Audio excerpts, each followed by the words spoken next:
अस्सलाम वालेकुम everyone, hope you all are doing well. तो आज का जो व्लॉग है ना, सुबह सुबह के कामों से शुरू हो रहा है। आज जो है वो मेरे जो देवर थे वो चले गए थे सुबह फजर के टाइम वापस।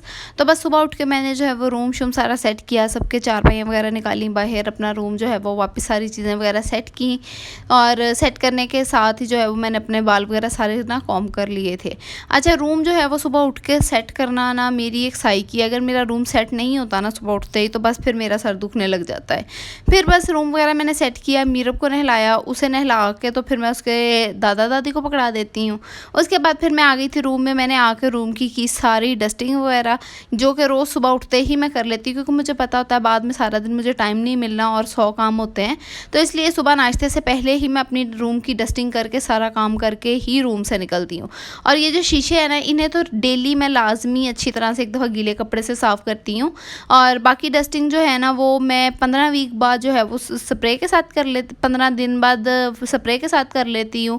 और बाकी के जो 15 दिन होते हैं ना, उनमें 2 दिन जो है वो मैं नॉर्मल सी डस्टिंग कर लेती हूँ और एक दिन अच्छी वाली डस्टिंग कर देती हूँ सारी चीज़ों की। तो बस यहाँ पे मेरी डस्टिंग वगैरह हो गई थी कंप्लीट। उसके बाद जो है ना, मैंने बस जो चीज़ें किचन में लेके जानी थी वो पकड़ी, सारी चीज़ें वगैरह उनकी जगह पे वापस रखी।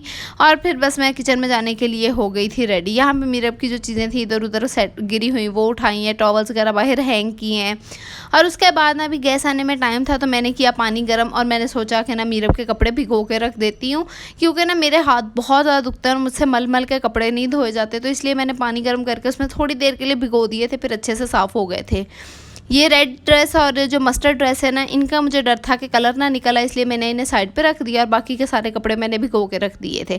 तो बस इसके बाद जो है मैं ना कपड़े वगैरह भिगो के मैंने नाश्ता वगैरह करना था, तो इतनी देर में ये हो जाने थे और फिर मैंने इन्हें वॉश कर दिया था। अच्छा जी, यहाँ पे कपड़े मेरे भीग गए थे, भिगो के ना कपड़े तो मैं आ गई थी किचन में आके नाश्ता बनाने से पहले मैंने सबसे पहले आके दूध रख दिया था बॉयल होने के लिए। और जो है ना, फिर मैंने शुरू कर दी थी खाने की तैयारी।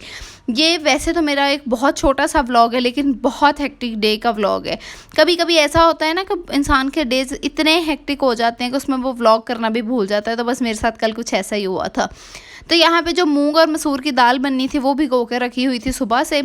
तो बस मैंने फटाफट से इसका जो है वो तड़का वगैरह लगाया है और दाल डाल दिया। दाल डाल के साथ साथ मैंने नाश्ता बना लिया था। नाश्ते की ना मुझे कुछ समझ नहीं आ रही थी, तो बस मैंने रात वाला बचा हुआ कीमा पड़ा था, उसका पराठा बनाया। साथ ही मैंने आटा भी गूंद दिया था शाम के लिए, क्योंकि मुझे पता था कि मैंने शाम को जो है वो टेलर के पास भी जाना है और उसके बाद जो है मैंने मार्केट भी जाना था। तो मुझे पता था कि शाम को टाइम निकालना मुश्किल हो जा रहा है। तो बस मैंने यहाँ पे किया नाश्ता वगैरह करके फिर मैंने मीरब को फीडर पिलाया, उसे सुलाकर हेल्पर आ गई, उससे सफाई करवाई।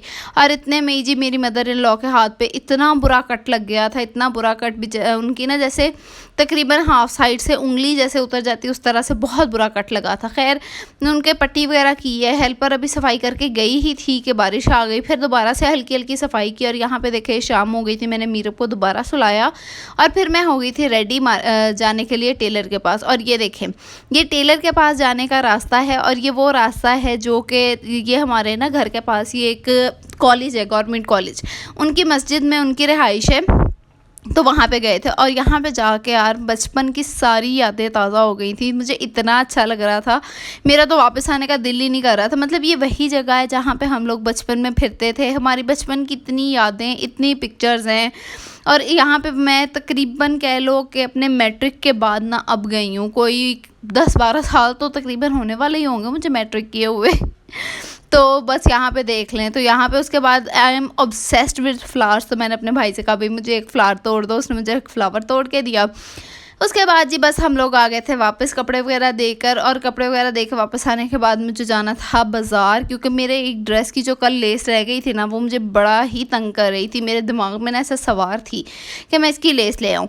तो बस यहाँ से फिर आने के बाद मैं मार्केट गई। मार्केट में मैंने कोई क्लिप रिकॉर्ड नहीं किया, क्योंकि मैं बहुत एग्जॉस्ट हुई थी, मैं बहुत ज़्यादा थक गई थी। ऊपर से मार्केट में इतना मैं हो रही थी कंफ्यूज, मुझे लेस की समझ नहीं आ रही थी। खैर फिर बड़ा ही मैंने सोच विचार करके एक लेस ली है। अब उस लेस का जब मैं डिज़ाइन बनवाऊंगी, सूट स्टिच कराऊंगी, तो मैं आप लोगों के साथ प्रॉपर वीडियो शेयर करूंगी कि मैंने किस तरह से ड्रेस स्टिच कराए हैं।